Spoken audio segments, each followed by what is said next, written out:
Bab 4. Persepsi dalam komunikasi organisasi. The fact of the matter is 100% of customers are people.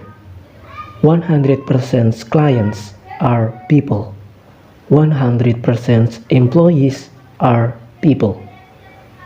No matter how good the product is, no matter how good the marketing is, no matter how good the design is, if you don't understand people, you don't understand the business. Sin Azari.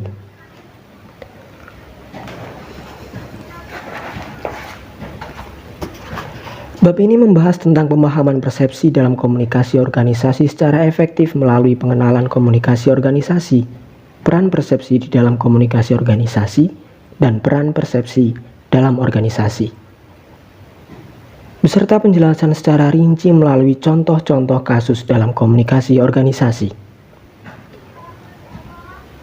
Komunikasi sebagai penghubung dalam sebuah organisasi dan menjadi peran penting untuk mencapai tujuan bersama dalam sebuah organisasi. Penyampaian pesan dalam organisasi untuk menggerakkan keseluruhan bagian organisasi menuju visi dan misi organisasi.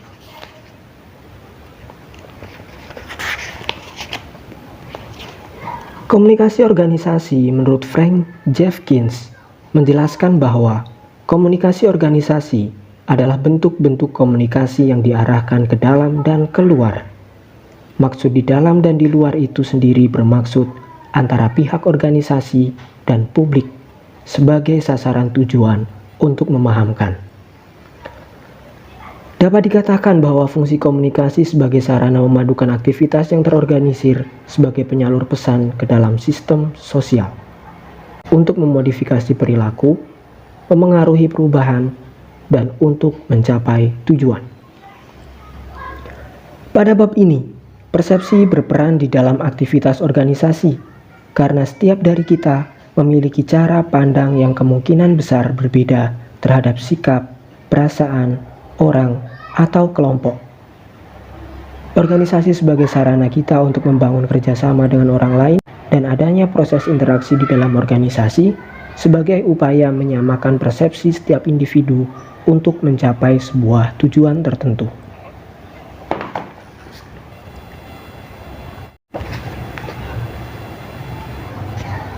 Pertama, mengenal komunikasi organisasi.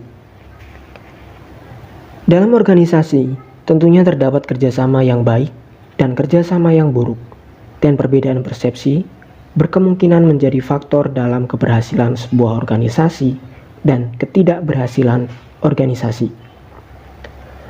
Terdapat persepsi positif dan negatif yang memicu pada setiap sikap dan tindakan seseorang dalam berorganisasi. Tindakan tersebut bisa didasari pada alasan objektif dan alasan tidak objektif yang dipicu oleh kepentingan pribadi atau kelompok di dalam organisasi.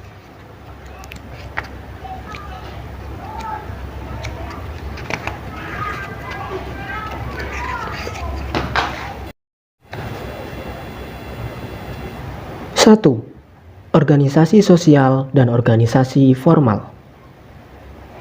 Blau dan Scott dalam Deddy Mulyana 2010-41 menyatakan bahwa komunikasi organisasi dibedakan antara struktur umum organisasi sosial dan struktur lebih spesifik yang disebut organisasi formal yang akan kita bahas.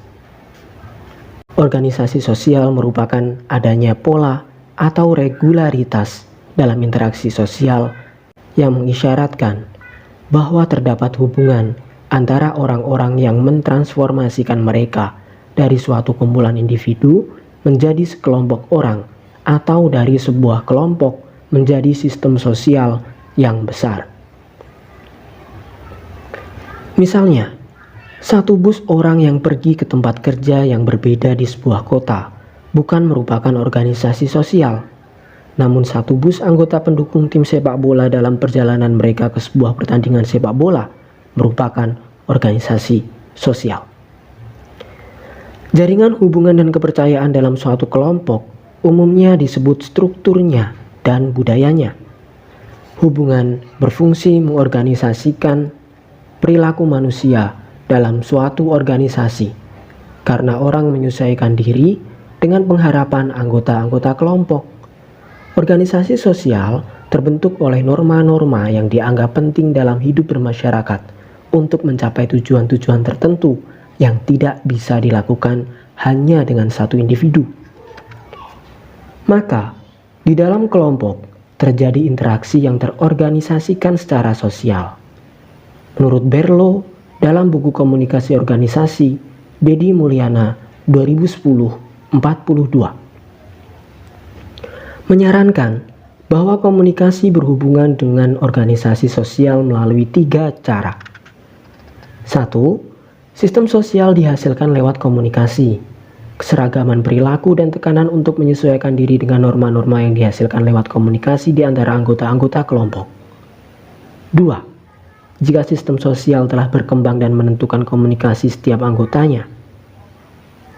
Sistem sosial memengaruhi bagaimana, dari siapa, dan pengaruh bagaimana komunikasi terjadi di antara anggota-anggota sistem. Misalnya, perbedaan cara berkomunikasi kita dengan orang lain yang statusnya lebih tinggi atau lebih rendah, dan bagaimana kita berkomunikasi dengan orang lain yang berstatus setara dengan kita. Sistem itu mempengaruhi bagaimana anggota memperlakukan pesan-pesan mereka. Individu berkomunikasi satu sama lain cenderung mengembangkan pola perilaku serupa. Karena individu terlibat dalam sistem, perilaku unik setiap anggota menyesuaikan dengan tuntutan sistem, menimbulkan perilaku yang serupa dengan yang lainnya dalam sistem. 3.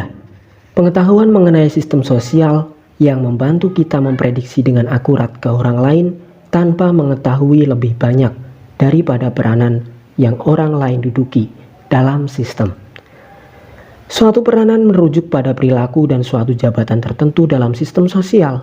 Bagi setiap peranan, terdapat perilaku dan suatu jabatan. Bila kita bertemu dengan orang yang menduduki suatu jabatan peranan tertentu, maka kita dapat memprediksi bahwa ia akan melakukan hal-hal tertentu berdasarkan tindakan tersebut. Organisasi formal. Organisasi formal didirikan dengan sengaja untuk tujuan-tujuan tertentu. Bila pencapaian tujuan tertentu memerlukan tujuan bersama, suatu organisasi dirancang untuk mengoordinasikan kegiatan banyak individu dan untuk memberikan rangsangan kepada individu lain untuk membantu mereka. Bisnis, misalnya, dibentuk untuk menghasilkan barang-barang yang dapat dijual. Serikat kerja, union, diorganisasikan untuk memperkuat kekuasaan mereka dalam tawar-menawar, bargaining power. Dengan para majikan, badan-badan pemerintah dibentuk untuk mengatur keuangan. Dalam organisasi formal, terdapat tujuan yang harus dicapai. Peraturan-peraturan yang harus diikuti, struktur status yang dengan sengaja dirancang untuk mengantisipasi, mengarahkan interaksi, dan kegiatan-kegiatan anggota. Istilah organisasi formal dinamai untuk menamakan jenis-jenis sistem tersebut. Terdapat 10 ciri-ciri organisasi formal menurut Max Weber 1947 sebagai berikut. 1. Suatu organisasi terdiri dari hubungan-hubungan yang ditetapkan antara jabatan-jabatan. 2. Tujuan atau rencana organisasi terbagi ke dalam tugas-tugas yang disalurkan di berbagai jabatan sebagai kewajiban resmi. 3. Kewenangan untuk melaksanakan kewajiban diberikan kepada jabatan. Seseorang diberi kewenangan untuk melaksanakan tugas-tugas jabatan adalah ketika ia sah setelah menduduki jabatan. 4. Garis-garis kewenangan dan jabatan diatur menurut suatu tatanan hierarkis. Apa itu yang dimaksud dengan tatanan hierarki? Hierarki yang dimaksud adalah mengambil bentuk seperti suatu piramida yang menunjukkan setiap pegawai bertanggung jawab kepada atasannya dan keputusan-keputusan bawahannya serta keputusannya sendiri. 5. Suatu sistem aturan dan regulasi yang umum dan tegas ditetapkan secara formal, mengatur tindakan-tindakan dan fungsi jabatan dalam organisasi. 6. Prosedur dalam organisasi bersifat formal dan impersonal, yaitu peraturan setiap organisasi berlaku untuk setiap orang. Dalam organisasi, setiap yang menjabat harus mengabaikan kepentingan pribadi dan tidak mudah terpengaruh. Proses impersonal dirancang untuk menjaga perasaan pejabat agar penilaian rasional tidak menyimpang dalam menjalankan kewajiban. 7. Suatu sikap dan prosedur untuk menerapkan sistem disiplin merupakan bagian dari organisasi. 8. Anggota organisasi harus memisahkan kehidupan pribadi dan kehidupan organisasi. 9. Pegawai dipilih untuk menempati jabatan dalam organisasi berdasarkan kualifikasi teknis. 10. Kenaikan jabatan dilakukan berdasarkan senioritas dan prestasi kerja. Ciri-ciri suatu organisasi formal berkaitan dengan komunikasi jabatan, positional communication. Menurut Redfield, dalam buku Komunikasi Organisasi, Dedi Mulyana 2010-48, bahwa hubungan dibentuk antara jabatan-jabatan. Mereka yang memiliki jabatan diharuskan untuk berkomunikasi dengan cara yang sesuai dengan jabatan mereka. Kita sudah membahas organisasi sosial dan formal, yang dimana terdapat banyak perbedaan, bahwa organisasi formal memiliki birokrasi dan dibentuk antara suatu struktur atas tujuan-tujuan tertentu. Sedangkan organisasi sosial terbentuk oleh masyarakat berdasarkan norma atau nilai-nilai yang disebabkan oleh situasi sosial, oleh karakteristik fisiologis dan psikologi mereka sebagai individu.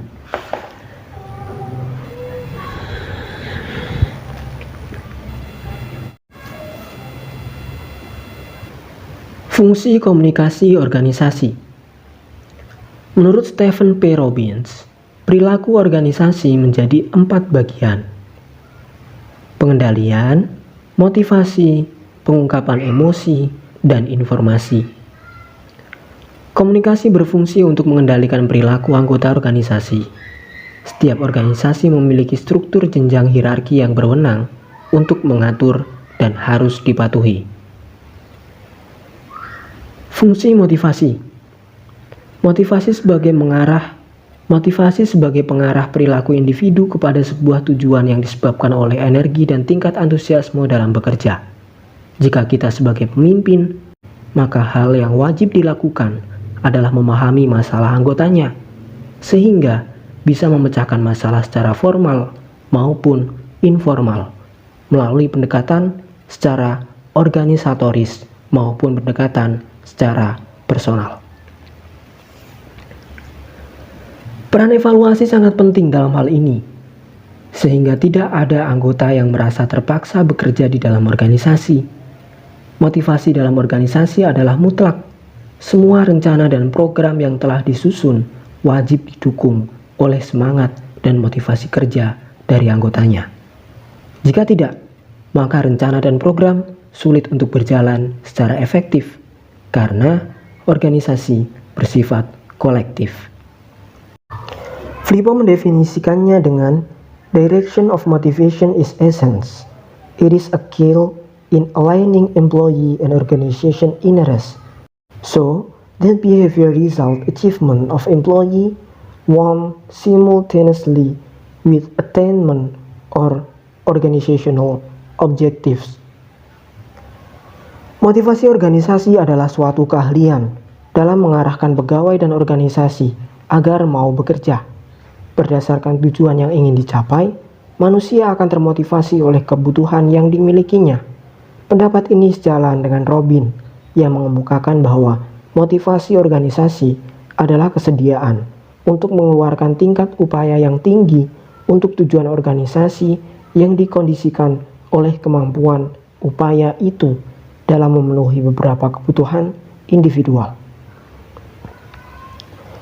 Terdapat 5 fungsi utama manajemen yaitu planning, organizing, staffing, leading, dan controlling. Setelah rencana dibuat, organisasi dibentuk dan disusun personaliannya. Langkah selanjutnya adalah menugaskan atau mengarahkan dan memotivasi anggota menuju ke arah tujuan yang telah ditentukan.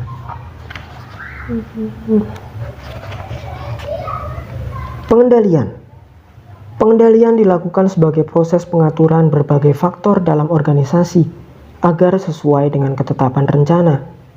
Pengendalian dibuat agar rencana yang telah dibuat untuk mencapai tujuan organisasi terselenggara.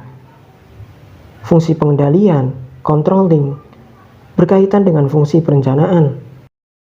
Karena fungsi pengendalian harus terlebih dahulu direncanakan. Pengendalian dapat dilakukan jika terdapat fungsi perencanaan, dan pelaksanaan rencana akan baik jika pengendalian dilakukan dengan baik. Pengendalian tidak untuk mencari kesalahan, melainkan untuk menghindari terjadinya penyimpangan. Fungsi pengendalian, controlling, dilaksanakan sejak proses dimulai hingga pengukuran hasil yang dicapai dan diharapkan bermanfaat untuk semua fungsi manajemen serta efektif dan efisien. Pemimpin suatu organisasi dituntut untuk bisa mengetahui atau melakukan proses controlling agar dapat memastikan fungsi manajemen dapat terlaksana dengan baik dengan cara pengendalian melalui pengawasan langsung, pengawasan tidak langsung, dan pengawasan berdasarkan pengecualian. Pengawasan langsung merupakan pengawasan yang dilakukan secara langsung oleh seorang manajer dengan cara memeriksa atau memantau aktivitas pekerjaan dengan cara inspeksi langsung, observasi di tempat, dan laporan di tempat. Organisasi besar akan sulit untuk melakukan pengendalian langsung sebanyak mungkin. Untuk melakukan pengendalian langsung sebanyak mungkin karena pekerjaan seorang manajer yang kompleks. Pengendalian langsung dilakukan untuk mengetahui apakah hasil-hasil yang dicapai atau proses berjalan sesuai dengan yang dikehendaki. Pengendalian tidak langsung dilakukan dengan pemantauan jarak jauh melalui laporan dalam bentuk lisan dan tulisan yang berupa kata-kata, angka-angka, atau statistik yang berisi gambaran perkembangan organisasi yang dicapai dari bawahan. Pengendalian berdasarkan pengecualian merupakan pengendalian yang dikhususkan pada penyimpangan-penyimpangan yang luar biasa dari hasil atau standar yang diharapkan. Pengungkapan emosi. Komunikasi terjadi di dalam kelompok yang merupakan sumber utama interaksi sosial. Komunikasi di dalam kelompok itu merupakan hal mendasar sebagai upaya mengomunikasikan status perasaan individu yang berorientasi pada tujuan, seperti rasa puas atau rasa kecewa. Di dalam organisasi, anggota tidak mudah untuk mengetahui siapa orang lain, apa yang dirasakan, dan apa yang dipikirkan. Terdapat dua cara dalam pengungkapan emosi, yaitu secara verbal, dengan penuh kesadaran dan menggunakan bahasa yang baik dan memerhatikan pengertian setiap kata-kata yang diungkapkan. Apabila bahasa yang digunakan tidak sesuai atau penyampaiannya yang tidak tepat sehingga kata-kata yang diartikan lain, maka komunikasi akan terganggu dan muncul sebuah persepsi yang berbeda. Ekspresi nonverbal misalnya perubahan ekspresi wajah, ekspresi vokal, nada suara dan urutan pengucapan, perubahan gerak dan isyarat tubuh, dan tindakan emosional. Tindakan emosional yang sering kita sebut sebagai mengamuk sebagai bentuk pengungkapan emosi secara nonverbal yang ekstrim. Informasi. Komunikasi memberikan informasi yang diperlukan individu dan kelompok untuk mengambil keputusan dengan meneruskan data guna mengenai dan menilai pilihan-pilihan alternatif. Robbins, 2002. Penyebaran informasi dalam organisasi untuk menjaga kelangsungan hidup organisasi tersebut yang lebih mendasarkan pada proses penyampaian pesan oleh komunikator. Informasi berperan untuk menjalankan proses operasional sebuah organisasi, mendukung pengambilan keputusan, dan mendukung strategi untuk keunggulan kompetitif. Karena tanpa adanya informasi, suatu organisasi sulit untuk bergerak.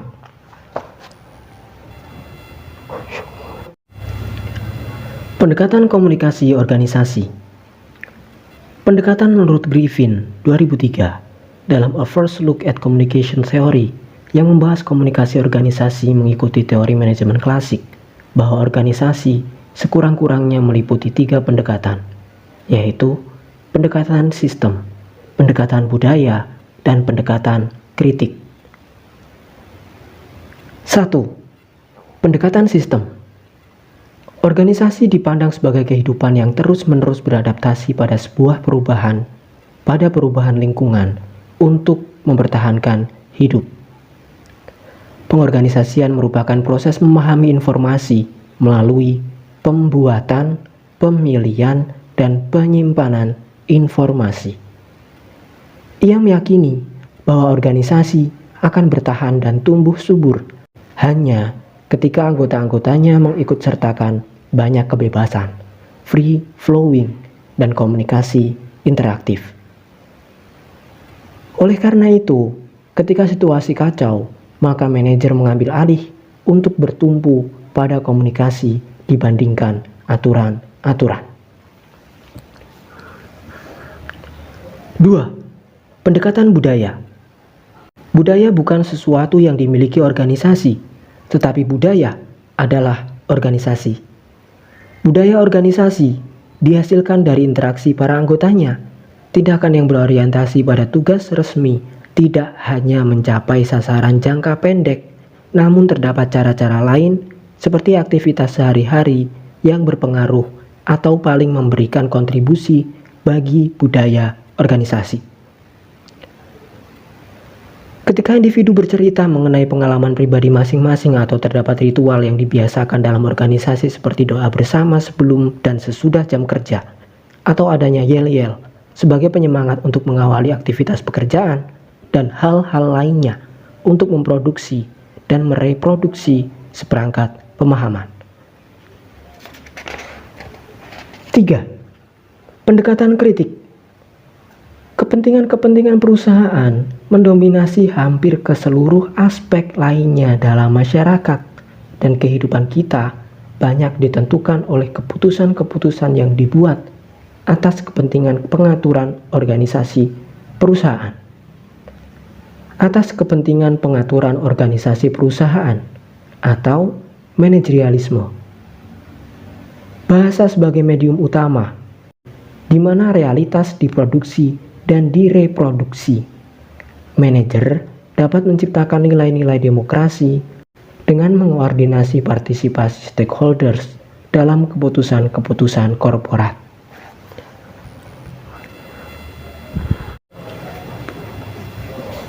Bagian 2. Peran persepsi di dalam komunikasi organisasi.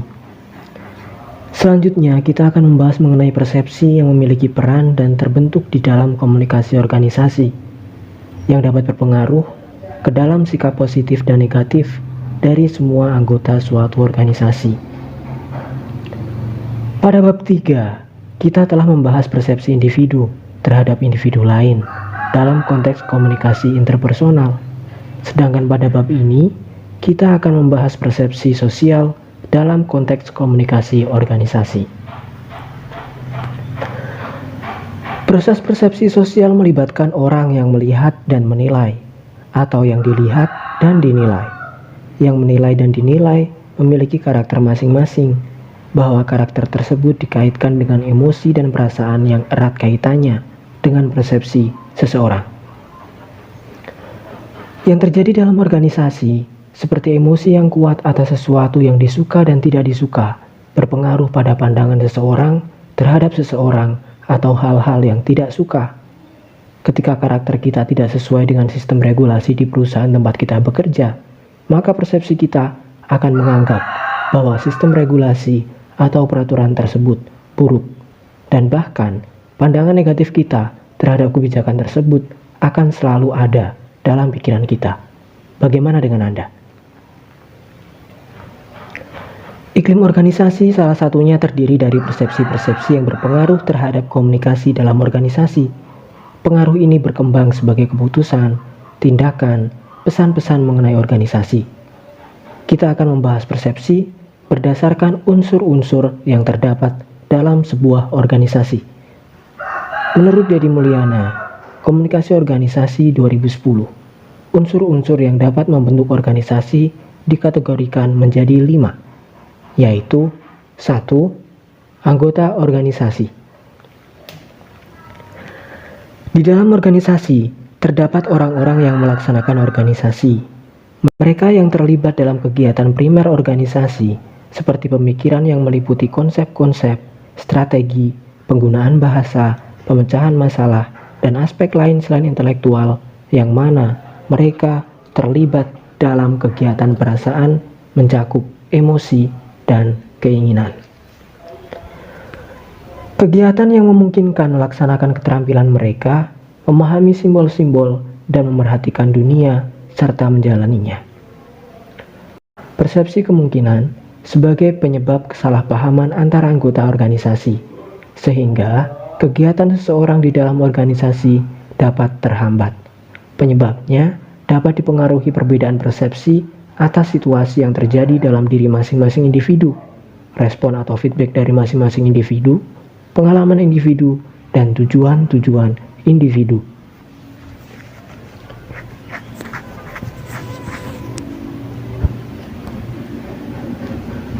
Kasus 1. Dalam kasus karyawan baru, ini hal yang rentan terjadi. Perbedaan persepsi antara anggota organisasi, sikap dan tindakan karyawan baru menjadi perhatian khusus bagi karyawan lain, karena ini akan menjadi evaluasi bagi organisasi. Begitupun sebaliknya, bahwa perhatian karyawan baru terhadap sikap dan tindakan orang lain di lingkungan organisasi dapat menjadikan atau membentuk persepsi dalam diri mengenai sikap dan tindakan masing-masing anggota. Saya mendapatkan pekerjaan baru pada bulan Februari. Hari pertama masuk kerja menjadi sebuah pembelajaran dan adaptasi untuk memahami product knowledge, job description, dan memahami rules perusahaan, company profile, dan tentunya memahami karyawan dan bos baru saya. Istilah move on menjadi kata yang tepat dalam memahami lingkungan baru dan melupakan lingkungan lama. Saya melihat banyak perbedaan di lingkungan baru, tentunya yang akan dibahas untuk fokus ke pemahaman karyawan lain.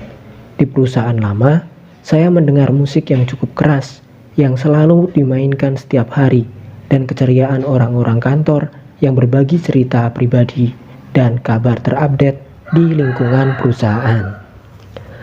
Saya melihat lingkungan yang sesuai untuk menambah keakraban sesama karyawan. Tapi di satu sisi, hal tersebut merupakan budaya yang buruk untuk meningkatkan kinerja perusahaan dan menjadikan saya tidak fokus bekerja karena gangguan musik dan suara rekan-rekan kantor. Sebagai solusi, saya menggunakan earphone atau headset untuk menutup pendengaran dari noise dan menikmati musik sendiri. Tapi sayangnya, persepsi orang lain berbeda. Mereka mengatakan saya antisosial yang tidak bisa berbagi cerita dan menghindar dari rekan-rekan kantor. Ini persepsi yang saya bangun atas terganggunya mendengar musik dengan speaker kantor dan suara orang lain. Tapi bukan persepsi yang mereka bangun. Bagi mereka, mendengarkan musik cukup keras merupakan hal yang wajar dan memberikan semangat bekerja, ditambah dengan berbagi cerita, gosip, sebagai pelengkap suasana kerja yang efektif. Hal ini menjadi salah satu alasan saya resign atau mengundurkan diri dari bekerja di perusahaan tersebut, meskipun disertai alasan lain. Selang beberapa hari kemudian, saya mendapatkan pekerjaan baru, lingkungan baru, dan budaya baru. Atmosfer bekerja yang saya rasakan sedikit berbeda. Saya mendengarkan suara keyboard dari komputer yang menandakan sebuah kesunyian, no music, tapi dengan sedikit gosip. Faktanya, faktor ini bukan menjadi penyebab utama. Kenyamanan dalam bekerja telah saya dapatkan di tempat baru, tapi rules atau aturan-aturan lain justru menjadi sebuah beban bagi saya. Dengan ini, saya merasakan hal yang berbeda. Kenyamanan bukan hanya dari hal-hal kecil seperti mendengarkan musik, melainkan hal yang sangat kompleks seperti pertemanan, kekeluargaan, apresiasi, saling mendukung, dan saling menghormati. Persepsi buruk yang sudah menjadi beban di dalam pikiran membuat saya terburu-buru dalam mengambil keputusan, tanpa berbagi informasi dengan orang terdekat, tanpa meminta saran, tanpa berpikir panjang, tanpa observasi, dan tanpa keinginan untuk beradaptasi lebih lama. Kesalahan dalam mengambil keputusan berujung sebuah penyesalan, bukan karena saya karyawan baru, tapi karena persepsi yang selama ini saya bangun.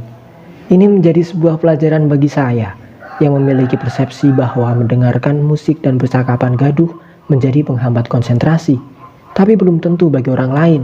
Sedangkan keputusan yang saya buat adalah bukan alasan kuat untuk membohongi diri sendiri.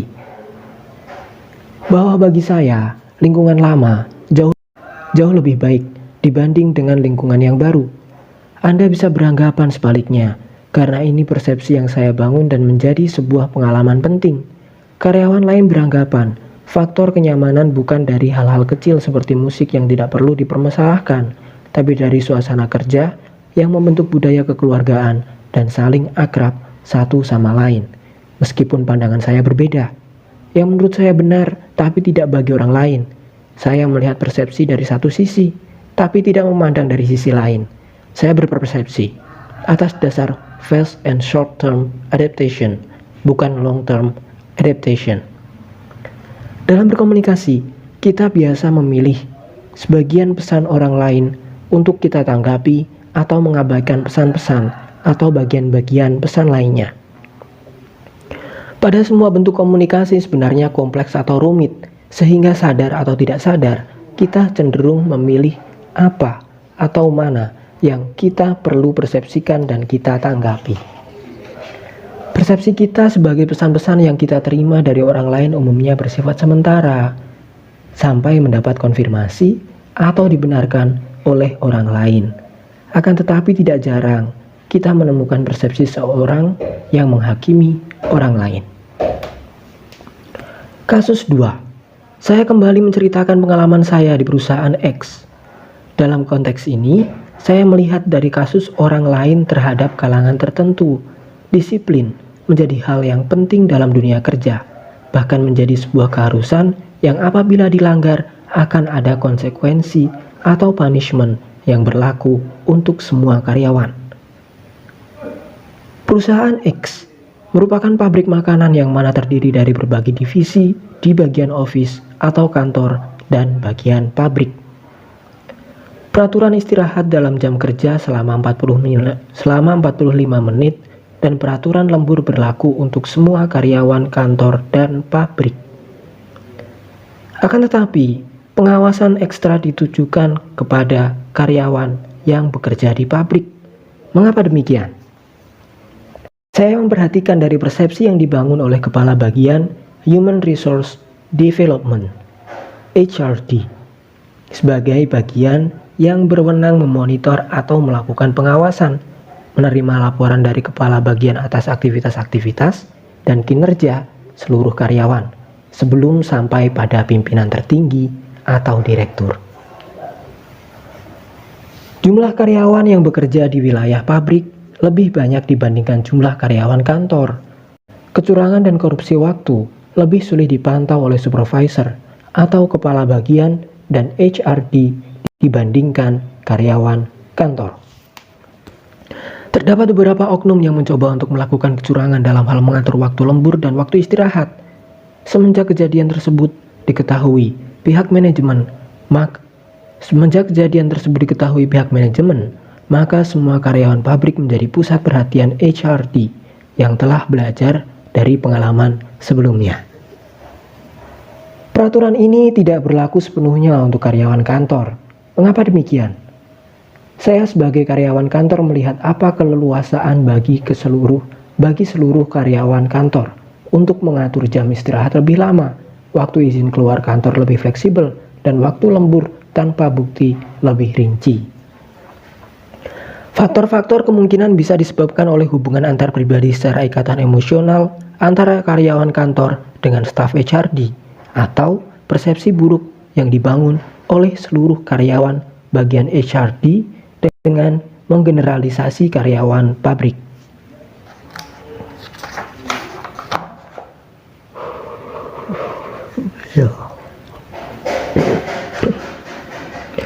Bagaimana dengan hubungan antar pribadi? Saya seorang karyawan baru yang sewajarnya tidak memiliki ikatan emosional begitu dekat dengan karyawan lain, termasuk bagian HRD. Tapi saya tidak pernah mendapatkan punishment ataupun teguran setelah beberapa kali mencoba melanggar waktu istirahat dengan sengaja. Sedangkan saya berada dalam satu ruangan dengan HRD. Bagaimana dengan faktor diskriminasi atau menggeneralisir karyawan pabrik? Mereka tidak mendapatkan keleluasaan untuk melanggar waktu istirahat. Mereka mendapatkan perlakuan yang sangat berbeda dengan karyawan kantor. Diskriminasi semakin jelas setelah saya memperhatikan beberapa rekan kantor yang melanggar hal yang sama seperti saya. Dengan kata lain, persepsi merujuk pada sikap diskriminasi di dalam sebuah organisasi, bahwa yang sering melakukan kesalahan adalah karyawan pabrik. Maka mereka berhak mendapatkan pengawasan ekstra. Kenyataannya, tidak semua karyawan pabrik melanggar, sedangkan karyawan kantor secara terang-terangan melanggar hal yang sama dan tidak mendapatkan perlakuan yang adil. Hal tersebut bisa disebabkan oleh hubungan antar pribadi, sikap sebuah kelompok dalam organisasi, tingkatan sosial, dan pengalaman-pengalaman tertentu. Persepsi mengendalikan pikiran individu untuk melakukan sikap dan tindakan diskriminatif, bukan atas dasar sebuah pemahaman dari aturan-aturan yang berlaku dalam sebuah organisasi, melainkan melihat peristiwa dari satu sisi dan bahkan berdampak pada pandangan terhadap status sosial kelompok tertentu.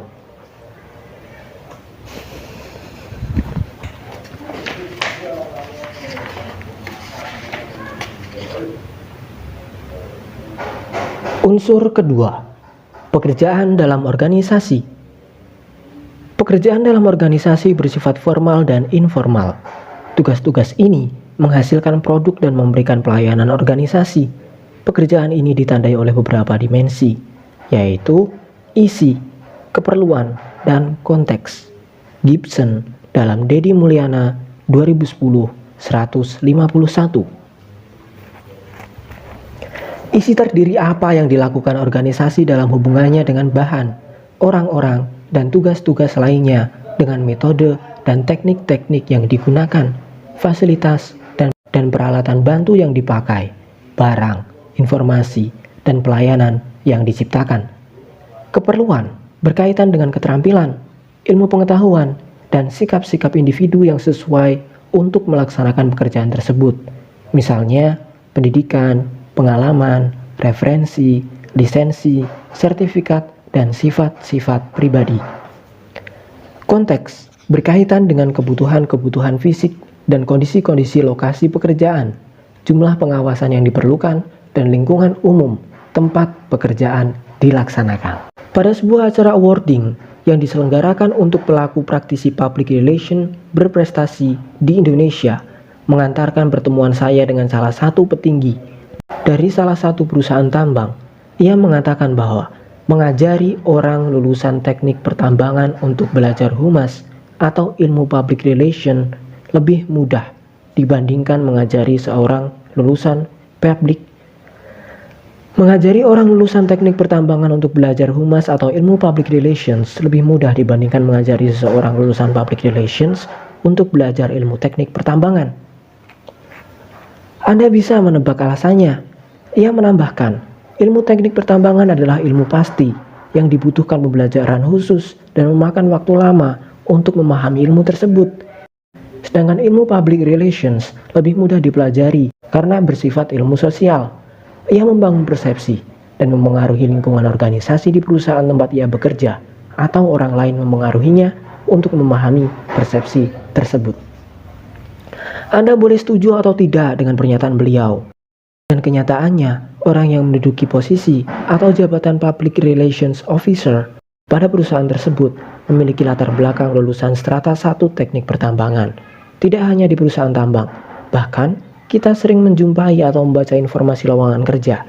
Sebagai contoh, ketika ada lowongan untuk posisi staf pemasaran, kualifikasi yang dibutuhkan adalah tidak hanya berasal dari jurusan ekonomi, melainkan semua jurusan. Bagaimana menurut Anda? Bekerja di bidang yang berbeda dengan jurusanmu bukan hal tabu saat ini. Faktor tersebut bisa ditentukan oleh kondisi perekonomian, passion, persaingan kerja, referensi kerja, dan kemampuan seseorang dalam beradaptasi dan mempelajari ilmu pengetahuan pada lingkungan kerja baru. Kerja saya mengatakan bahwa ilmu sosial bisa dipelajari selagi kita bersosialisasi dengan orang lain dalam kehidupan sehari-hari. Setujukah Anda? Tuntutan perusahaan tidak hanya dari keahlian yang dimiliki individu, melainkan soft skills yang dilihat melalui kemampuan individu untuk berkomunikasi dengan orang lain dan keterampilan dalam mengatur dirinya sendiri. Keterampilan berkomunikasi dan sifat-sifat kepribadian menjadi bahan pertimbangan suatu perusahaan dalam merekrut karyawan yang memenuhi kualifikasi atau standar perusahaan, meskipun jabatan karyawan tidak sesuai dengan latar belakang pendidikannya.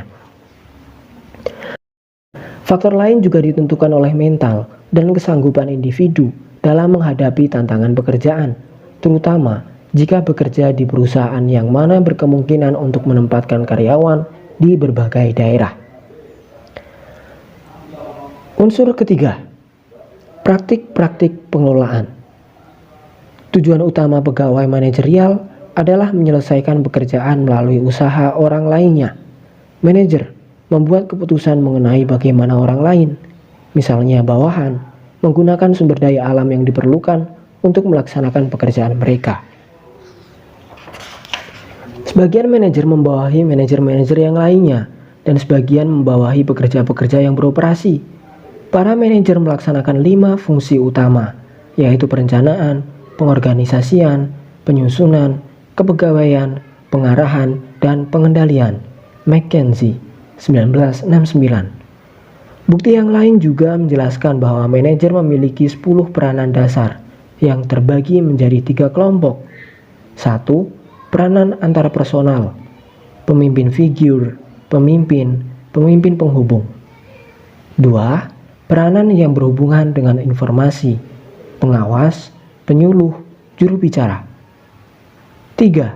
Peranan yang memerlukan ketegasan, seperti wira swasta, menangani gangguan, mengalokasikan sumber daya, dan melakukan perundingan. Unsur keempat, struktur organisasi. Struktur sebagai penghubung antara tugas-tugas yang dilaksanakan oleh anggota-anggota organisasi. Menurut Robin, dalam DEDI 2010, struktur organisasi ditentukan oleh 3 variabel kunci, yaitu kompleksitas, formalitas, dan sentralisasi. Kompleksitas terdiri dari 3 faktor. 1.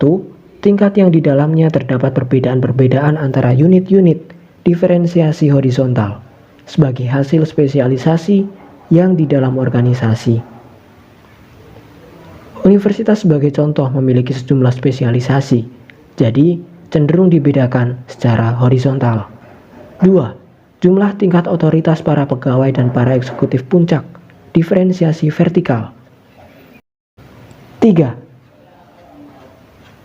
Struktur organisasi lebih tinggi dan lebih datar, tergantung pada rentan pengawasan dan sejumlah bawahan yang diawasi oleh seorang manajer secara efektif.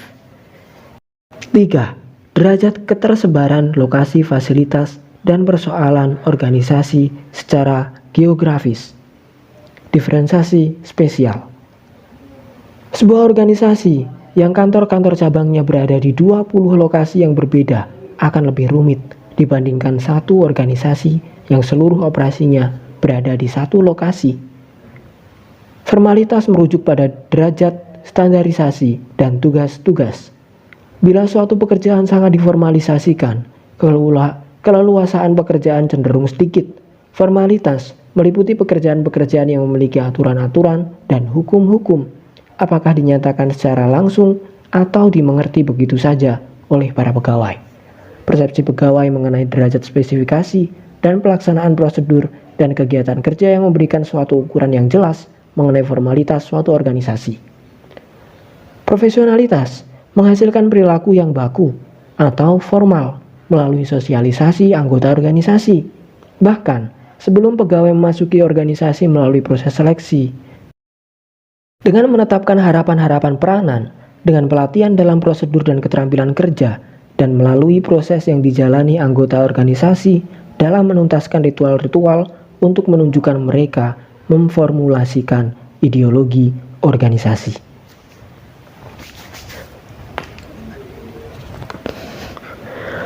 Sentralisasi merujuk pada derajat kekonsentrasian pembuatan keputusan pada satu jabatan dalam organisasi. Desentralisasi, sebaliknya, merujuk pada sejauh mana otoritas pembuatan keputusan tersebar di seluruh organisasi. Jumlah otoritas membuat keputusan yang berpengaruh. Jumlah otoritas formal yang diberikan kepada para anggota organisasi untuk membuat keputusan yang berpengaruh atas kegiatan kerja mereka merupakan ukuran sentralisasi. Kebijaksanaan yang membatasi pembuatan keputusan cenderung menggeser organisasi ke arah sentralisasi.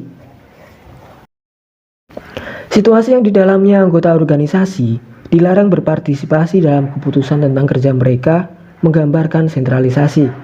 Bila suatu keleluasaan diberikan kepada tingkatan bawah dalam organisasi, tetapi keputusan-keputusannya diawasi secara ketat, organisasi tersebut masih berfungsi dengan sentralisasi tingkat tinggi. Penggunaan tim-tim mandiri dan otonom merupakan suatu usaha untuk mendesentralisasikan pembuatan keputusan dalam organisasi. Sistem struktur sentralisasi banyak dilakukan pada era pemerintahan lama sebelum adanya otonomi daerah. Struktur sentralisasi cenderung kurang efektif dibandingkan dengan desentralisasi karena kurang responsif terhadap perubahan lingkungan dengan adanya pengambilan keputusan yang lambat dari pusat. Saya pernah bekerja sebagai staf pemasaran di salah satu perusahaan rokok yang memiliki kantor pusat di Jakarta. Peraturan yang berlaku di seluruh daerah berdasarkan peraturan di Jakarta, dan keputusan-keputusan unit di daerah ditentukan berdasarkan keputusan pusat. Target pemasaran sama rata seluruh Indonesia, dan gaji karyawan sama rata seluruh Indonesia. Permasalahannya adalah ketika kebutuhan di beberapa wilayah yang tingkat ekonominya jauh lebih rendah dibandingkan Jakarta, maka target marketing tidak bisa tercapai, akan cenderung sulit disesuaikan dengan kota-kota besar. Struktur organisasi dalam cakupan unit daerah tidak bisa memutuskan untuk mengubah regulasi yang ditetapkan oleh kantor pusat. Unsur kelima, pedoman organisasi. Pedoman organisasi merupakan serangkaian pernyataan yang memengaruhi, mengendalikan, dan memberi arahan bagi anggota organisasi dalam mengambil keputusan dan tindakan. Pedoman organisasi terdiri dari pernyataan seperti cita-cita, misi, tujuan, strategi, kebijakan, prosedur, dan aturan. Berbagai macam pedoman ini menyediakan informasi untuk para anggota organisasi mengenai kemana organisasi menuju, apa yang harus mereka lakukan, bagaimana seharusnya mereka berpikir tentang masalah-masalah organisasi, dan solusi-solusinya, dan tindakan apa yang mereka lakukan untuk keberhasilan organisasi tersebut. Rekan saya bernama Yuli. Dia pernah bekerja di salah satu perusahaan bakery di Malaysia. Dia bekerja di bagian pabrik yang mana besar kemungkinan untuk mendapatkan jam lembur. Pengalaman selama bekerja menjadi sebuah cerita menarik untuk saya dan rekan-rekan yang lain di Indonesia. Ia sering bekerja selama 20 jam per hari, bahkan tidak ada upah lembur, tapi ketangguhannya membuatnya bertahan lebih lama dibandingkan para koleganya. Kebijakan yang diterapkan perusahaan terkesan ekstrim untuk dunia kerja di Indonesia. Tuntutan target dan kebutuhan kerja dari perusahaan dianggap tidak disesuaikan dengan apresiasi atau reward yang diterima karyawan. Bagaimana dengan perbedaan persepsi antara karyawan dan manajer?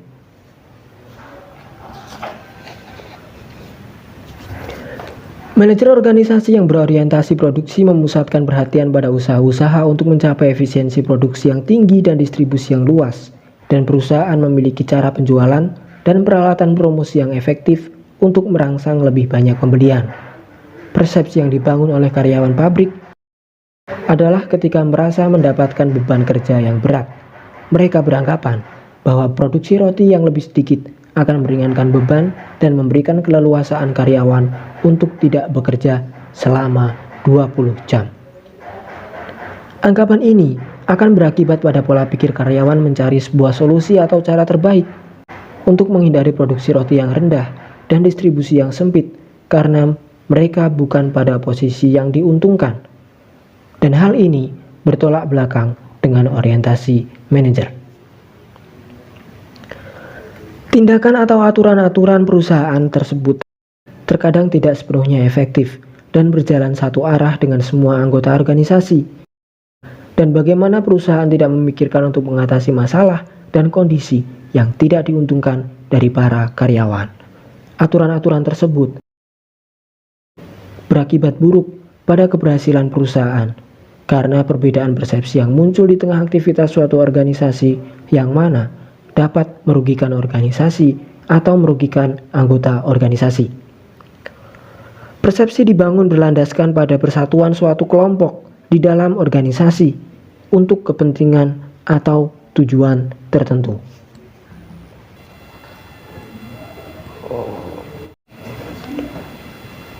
Tiga, stereotip di dalam organisasi. Stereotip menurut Muhammad Mufid dalam bukunya Etika dan Filsafat Komunikasi 2009 merupakan sebuah pandangan atau cara pandang terhadap suatu kelompok sosial di mana cara pandang tersebut lalu digunakan kepada seluruh anggota kelompok tersebut. Stereotip dapat membawa ketidakadilan sosial bagi mereka yang menjadi korban. Ini akan menjadi pertanyaan terkait etnisitas. Stereotip dipengaruhi oleh pihak kedua atau media. Kita terpengaruh karena kita cenderung menyesuaikan informasi dari pihak kedua atau media agar sesuai dengan pemikiran kita. Stereotip bisa berkaitan dengan hal negatif dan positif, yang benar dan yang salah, individu atau kelompok. Sebagai contoh akan dijelaskan di bawah ini. Stereotip terhadap etnis Tionghoa, di mana mereka dianggap sebagai kurang memiliki nasionalisme, berorientasi pada bisnis, licik, eksklusif, tidak berbaur dengan pribumi, dan menghalalkan segala cara untuk mencapai tujuan. Warga Tionghoa masih sulit lepas dari stereotip tertentu yang melekat kepada mereka. Pengaruh media massa tentu menjadi faktor pembentukan stereotip. Pengaruh media massa tentu menjadi faktor pembentukan stereotip. Jika kita dikaitkan dengan komunikasi organisasi, banyak pemilik modal di Indonesia berasal dari Tionghoa yang mempekerjakan karyawan dengan sebutan pribumi dan memberikan pengaruh positif dan negatif di dalam suatu organisasi. Dalam contoh kasus, mantan rekan-rekan kerja saya, mereka mengatakan bahwa strategi bisnis orang-orang keturunan Tionghoa bagus dan efektif. Tapi itu semua hanya menguntungkan bagi pihak pemilik modal, bukan karyawan-karyawannya. Persatuan mereka dengan sesama keturunan Tionghoa sangat erat, termasuk dalam membangun bisnis dan berbagi informasi dalam membangun strategi bisnisnya. Saya tersenyum dan berpikir bahwa stereotip terhadap etnis Tionghoa di Indonesia sangat erat kaitannya dengan media massa, informasi publik, dan pengalaman-pengalaman di mana orang lain menyetujui persepsi yang dibentuk media massa dan kabar masyarakat, serta merasakan hal yang buruk dan hal yang baik. Persepsi yang dibangun oleh rekan-rekan saya adalah mereka merasakan kerugian sebagai seorang karyawan, dan ditambahkan stereotip selama ini, dan ditambahkan stereotip yang selama ini, dan ditambahkan stereotip yang selama ini dibentuk oleh masyarakat dan media massa. Bagaimana dengan menelusuri kebenaran tersebut? Mereka merasakan bahwa posisi karyawan kurang diperhatikan dan tidak diuntungkan oleh kebijakan yang dibuat oleh atasan atau pemilik modal di dalam suatu organisasi. Beban kerja yang mereka terima tidak sebanding dengan pendapatan finansial.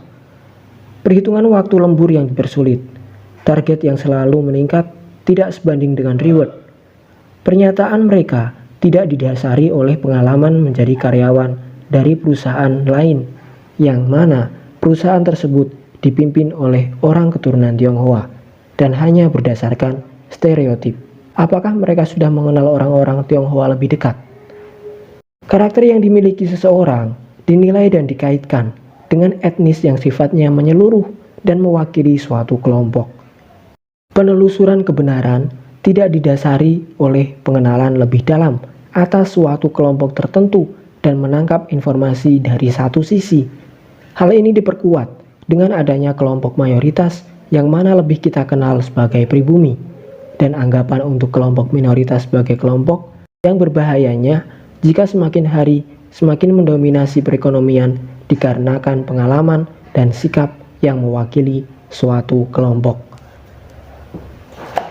Satu cerita lagi muncul dari mantan klien saya. Dia bertanya, kenapa orang-orang Tionghoa banyak menguasai perekonomian di Indonesia dan memiliki semangat berbisnis yang luar biasa, sedangkan kita sebagai pribumi kalah semangat dan kurang terlihat dalam dunia bisnis. Jika kita perhatikan, apakah ini bentuk dari stereotip atau penilaian pribadi seseorang berdasarkan pengalaman? Ini merupakan pertanyaan yang sulit saya jawab, karena bukan kapasitas saya untuk menganalisis perekonomian di Indonesia dan melihat angka dominasi orang-orang keturunan Tionghoa dalam dunia bisnis. Penilaian terhadap pengusaha Tionghoa semakin mendominasi perekonomian karena dianggap akan mengancam posisi orang pribumi.